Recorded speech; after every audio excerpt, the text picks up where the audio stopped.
Welcome back. So in our Selenium with Python series, we are going to see something interesting, and that is one of the feature of PyTest, that is fixtures. Okay, so we will see how exactly the fixtures are helping us to build the test code or else more readability, so that the maintainability is also good, and then we can what do you call make it more flexible when we add more and more number of test cases. Okay, so let me just quickly recap of what we have learned before. So if I go to any of my previous session, or let's take about this one, which we were discussing about the web table handling with Selenium and Python. If you see, we were giving a test method, and it is basically we are following the rules of the PyTest where test underscore should be there, and then we were taking a flat what do you call driver object in this particular test method only, and then we were dealing with everything. Okay, so the same thing I have just done. So if you see on this particular file, we have only one test, if you could see here. Okay, now I have taken a step ahead, and then I have added two more steps. Let me just remove this one. Okay, so if you see here, this is one of the test case, and then if you see bottom, there is another test case, and I'm keeping that into a class actually. Okay, that is the only change I have done with respect to our previous discussions, and pretty much it is straightforward. I've just taken another what do you call demo website just for to have a different flavor to our framework designing. So if you see here, it's basically launching this browser, and then waiting kind of is doing the implicit wait, not exactly wait, and then it will just do a simple login actually. Now let me take you guys to a real time scenario. Now how exactly we start our test cases? So first thing is that we do a login test scenario where we are verifying whether the login is successful or not. So login is successful, everybody is simply doing username dot send keys, password dot send keys, and then clicking on the sign in button, and then verifying whether this is logged in successfully or not by waiting some of the text or a welcome text in your application. Okay, so normally what happens in real time when you do a login scenario, like specific login scenario, basically you are verifying everything, the UI and then the functionality as well. In the sense, UI means you are verifying whether that element is present or not, and if you are entering some text, you are verifying whether that entered text is basically typed into the field or not. So that's where actually it is more detailed about the login scenario, I can say. Okay, so that's why I said find element. I'm identifying an element, then I'm doing a send keys, then I'm verifying whether this particular whatever I have entered is basically retrieving that or not, and then comparing with my expected. It is more detailed scenarios. Okay, so this is my first test case. But whereas the second test case is more into leveraging the or using that particular login scenario. So where I'm not verifying anything in detail, I'm simply using those fields because the verification is already done in this test case. So that's how we normally design our multiple test cases, right? Like we will have only one scenario very much what do you call into the deep, like testing into the deep, and then after that whatever test cases we are using those fields, we are just using that to perform the operation only, because we kind of take a notion that the login scenario is very well tested in my previous test cases, so that I need not to worry about that, and I will be just doing a simple login actually. And then after this, what, let me just go to that application, and then if I come to this, this session is not logged out, so you will see there is a simple login screen actually where it is giving the username and password from here. Let me just quickly log in this one, and then give a password, and then once I'm going here, I'm just counting that the number of items in this particular screen should be 6. That is the requirement, and if you see here, I have already done the same thing. I'm just counting the number of items, and then I'm asserting that. So that is what we are doing. Okay, everything seems very fine right now. What is the problem actually? Why do we need to use the fixtures here? Or anything that I'm talking that the way we are writing is not good. So if you see here, most of the things we are replicating. It means that we are repeating the same step. Like we are using the driver object again. Here we are doing the same thing, and then we are waiting, and then the login entire scenario is repeating here itself. Okay, so if you see, this particular code base is repeating in here as well. Like let's say tomorrow, if the username is changing to login, or let's say only name field, then I have to go. This is only two test cases, but let's think about if I have 100 test cases, then every test case I would have written like this. And then when anything is changing, let's say password is changing to a secret box or something, then I have to traverse to all 100 fields or all 100 test cases and then update that.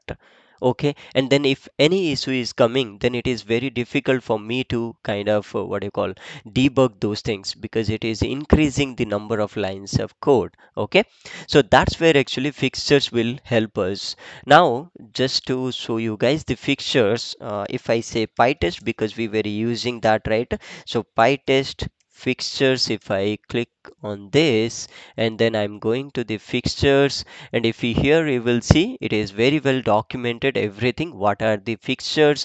So fixtures are basically which we are arranging something, and then we are acting on that and doing some kind of verification, because normally pytest is a unit testing framework, and the main logic behind the unit testing framework is that we will perform certain action, that is act, and then we will verify something, and then we will clean it up, okay, whatever we have created. So that is what this fixture is basically helping us.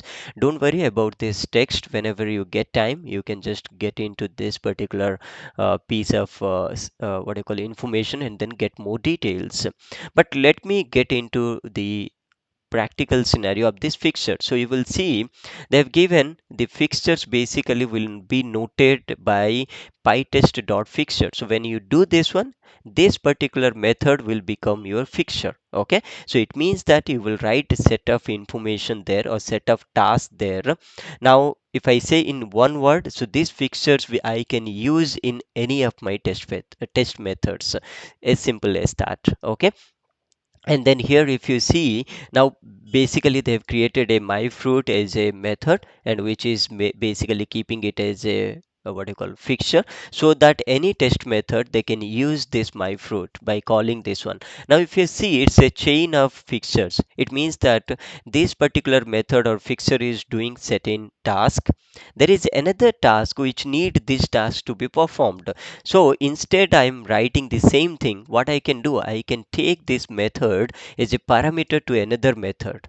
Okay, so that what will happen, that these two methods now will be fixtures, and this method is now taking this method as a what do you call, as if we are inheriting that. Now whenever I will be using this as my fixture, I mean anywhere on my test cases, then I will be leveraging this method task as well as this one also. That is the benefit of what do you call using fixtures. Okay, now if you are not getting properly, let me just show you what do you call an implementation of that fixture. Okay, so now to implement the fixtures in our in this particular test cases or the class, what I can do here, I can write actually one method. It will be like a normal method. So let's say that I'm doing like this, some name I'm giving actually here, and now here it will be a normal, and then here I will write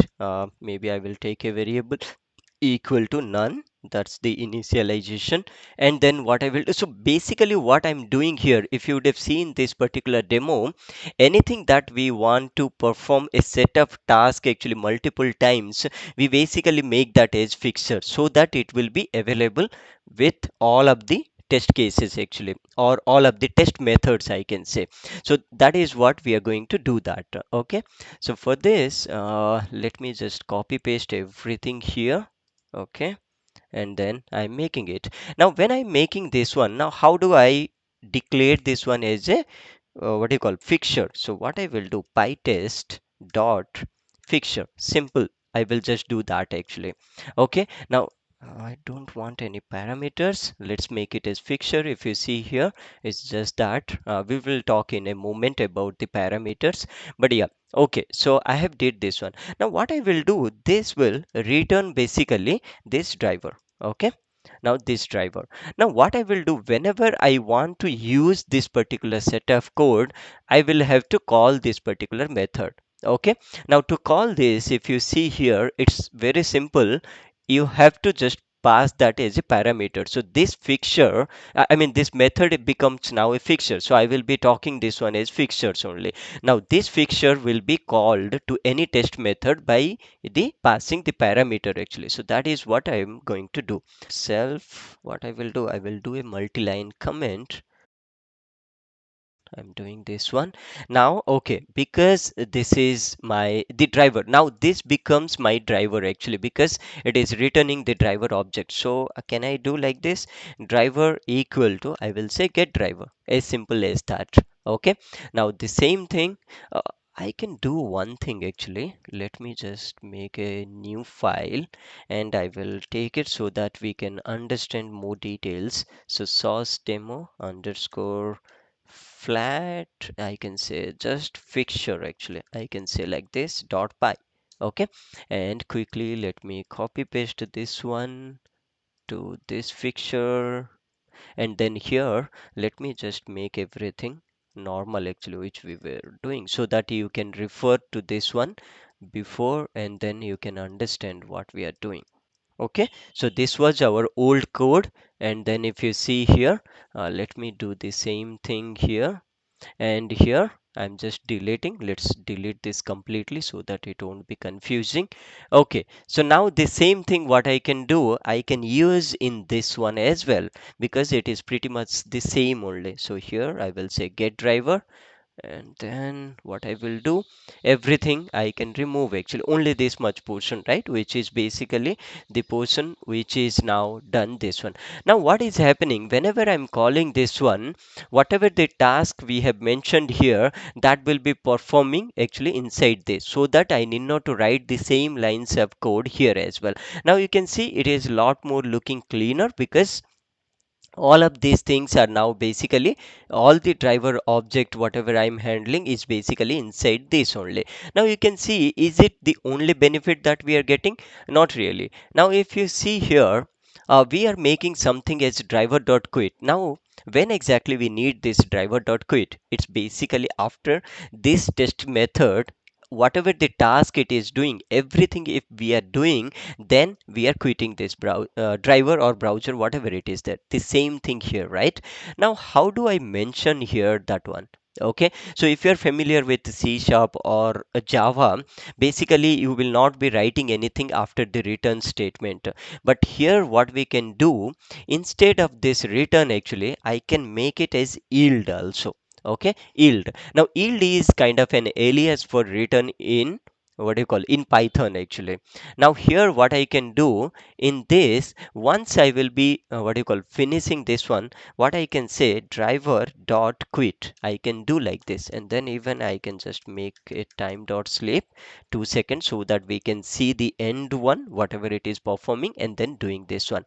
Now what this is doing, after yield, whatever I am mentioning here will be basically, so it is now becomes two task actually. So this is at the beginning of the test case, and after whatever you are writing your own set of code or validation, everything will finish, then these lines of code will be executing at the end of the test method actually. So for each test method, this set will execute at the beginning, this set will be executing at the end of the test method. Now when I'm writing this one, I can now remove this one. So now you will have to only focus about the exact, what do you call, the exact test case whatever you are dealing with. Now this set is basically whatever you deal with that, so you need not to worry about the setup and tear down, I can say. So this portion is my setup and this portion is my tear down, so that any methods, now let's say that if I am writing let's say 10 different test cases. Now I need not to write everything actually, this set of code. I can just call this one and then use it.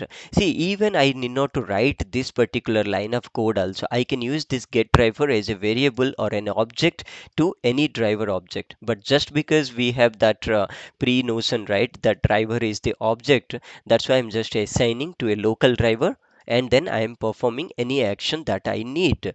Okay, so if you compare this one, actually it is lot more cleaner, right? Because we are basically reducing the number of lines of code, the driver initialization and then the tear down.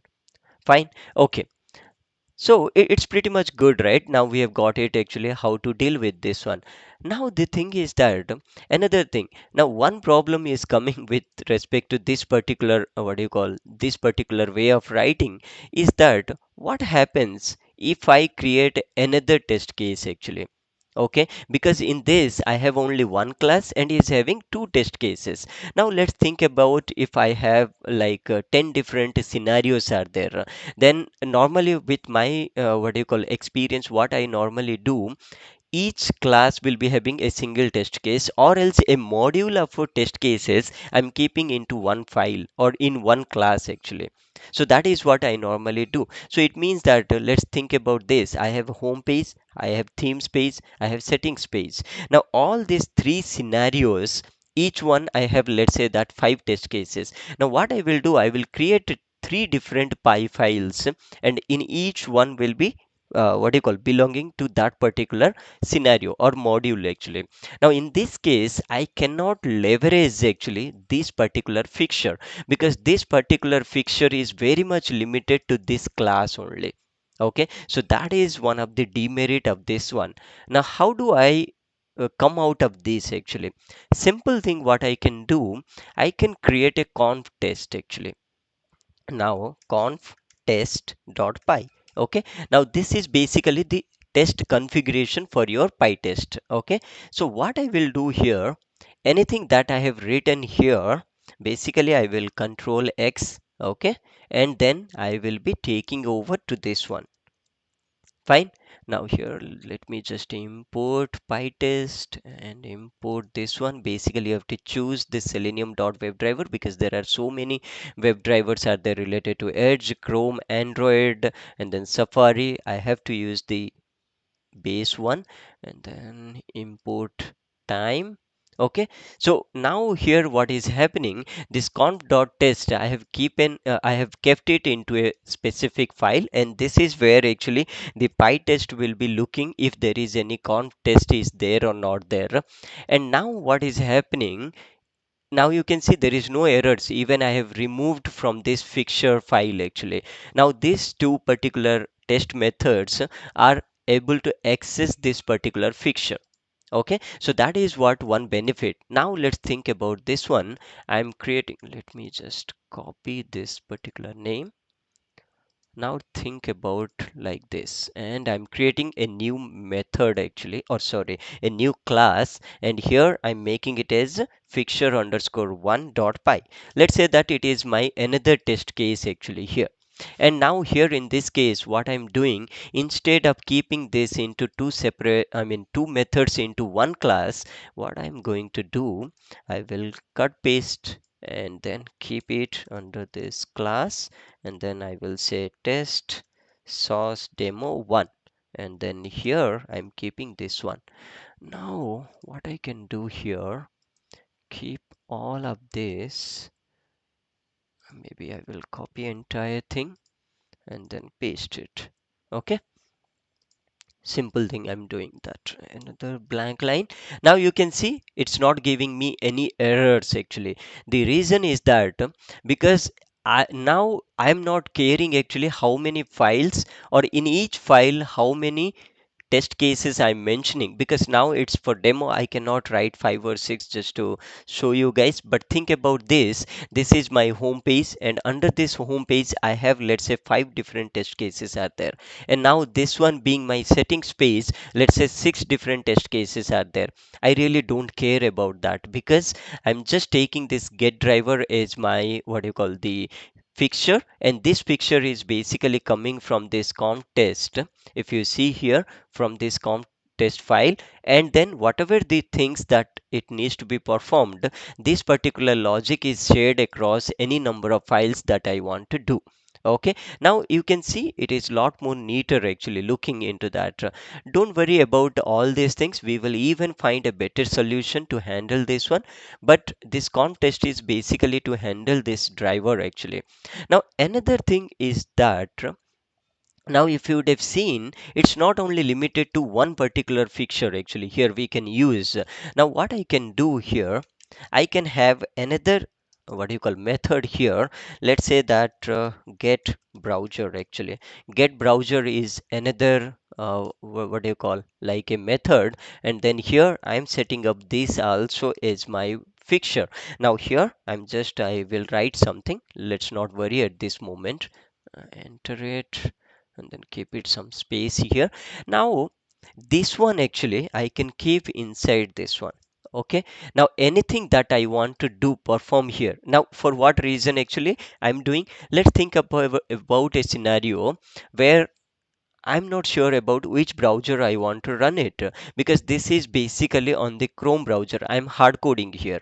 Now think about a situation if a person want to execute the test cases in Firefox browser actually. Now they have to come back here and then change this one to what do you call, to Firefox browser, and then provide the path of the Firefox browser like the driver or the Gecko driver path, and then go into that, which is like a difficult, right? Now let's think about somebody is putting a spelling mistake actually, like these things, which is very much difficult actually for this. Now what you can do, this get browser method or this fixture can only handle getting the browser actually which the user need. There are a couple of ways actually. One of the way where you can just create a variable here, like you can just make a variable here, and then you assign whatever browser you want to mention as a quick workaround actually I'm talking. Now here what you can do in this get browser, you can just type like this actually. So let's say like this, return, and then you will say browser. Okay, simple thing. Now here, based on this one get browser, now this get browser is nothing but this browser whatever I'm entering. Now here I can put a if condition actually. If get browser in, or I can say equal to equal to equal to, I will say Chrome. If it is Chrome, then you write this one. Fine, like this I can do. Now the same thing I can make a else if actually here, else if, and I will say get browser, let's say equal to, and then I will say Firefox, and then I will say driver equal to, I can just mention like this, and here I will say Firefox actually, Firefox, and here I will provide the path of the Gecko driver. Fine, like that also I can do. I will have to keep a colon here, and then let's see what is the problem it is telling. I think it is capital Firefox. Okay, yeah. Okay, so like this you can mention. Now tomorrow Edge driver, then whatever the browser you are mentioning there, you will be entering this one. Now you can tell me that one thing actually, why not I can take this browser variable here. Yes, you can even take this browser variable to here directly. I'm just showing you a way actually, by using multiple what do you call, set of fixtures you can achieve that. Now one another thing is that, okay, now we have settled it down, the user just need to go and change this one to Firefox or Chrome or whatever it is there. Now the thing is that, let's say that there is a non-tech person who don't want to come back here and then do something. What you can do, you can have some external files like some configuration files, like dot properties, or else you can make even a dot data dot py file where you can keep all your user data actually, that like what is the browser, what is the URL, how much time you want to wait, all those things you can write as a constant, and then based on that file input actually, whatever you are mentioning, you can read that particular file here and get that browser here. So that also you can do that. Now for that reason you can separate getting that browser either from this variable or else from your what you call from any of the test data file, or even you can even ask the user at the runtime actually. Like in pytest there are options where you can send the parameters to this particular framework. Okay, so that what will happen, based on those browser preference you can write the logic. So that is why I have kept this one as a separate what you call fixture. And it is not limited to this get browser. Let's say that if you want to deal with some kind of what you call database connections or excel sheet handling, anything like creating any objects, you can create another fixture here, and then you can keep passing those fixtures into this get driver. So you can even do that. It's not limited to one particular what you call one particular fixture. So that is one of the benefit of creating these fixtures, so that you are keeping as much as isolated to your test case. Okay, so that is one of the benefit, and then so that your test case will look more neater, and then the maintainability also will increase. So this is just one part of the benefit of using the fixture in our framework, but there are a lot more benefits we will see, and how we can leverage all these things one by one. So that's pretty much it for today. Do practice with your own different stuff, like you can add different more number of test cases into this. Take this particular what you call fixture and see if your test cases are executing properly or not. One thing, let me quickly run this particular test so that I can show you if it is really running or not. So for this I will say pytest -sv, and then I will say src, that is my root folder, and then I'm taking the fixture demo as a package. Under this actually I have I can say like this. Okay, I have, how many are there? Maybe at this moment let me just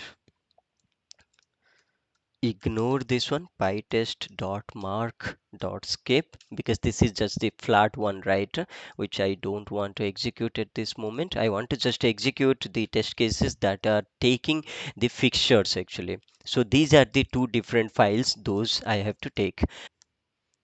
Okay, so I'm changing this one to Chrome, and then I'm just at this moment I'm making it pass, so that because my Gecko driver is not into this location. Now let me run this particular test. So for this I will just make it as pytest -sv, and then it is under my src folder, and under this I have my fixture demo, and then I'm running all the test cases, because anyway I have made this one a skip, and now it will run this particular test case, and from here it will run this particular test case. Okay, so now let's see if it is really running that or not. So you can see collected 4 items, but it will run only 2 items because the rest 2 are skipped. So it's just doing a simple login, and the other one it will be counting the number of items and then verifying. Okay, you can see total 4 test cases. In that only 2 test cases got passed and rest 2 become skipped. So that is what you can deal with what do you call run. Okay, so that's pretty much it for today's session. Do practice and let me know if you get any issues, and then stay tuned, we will see some more features about this PyTest. Thank you for watching.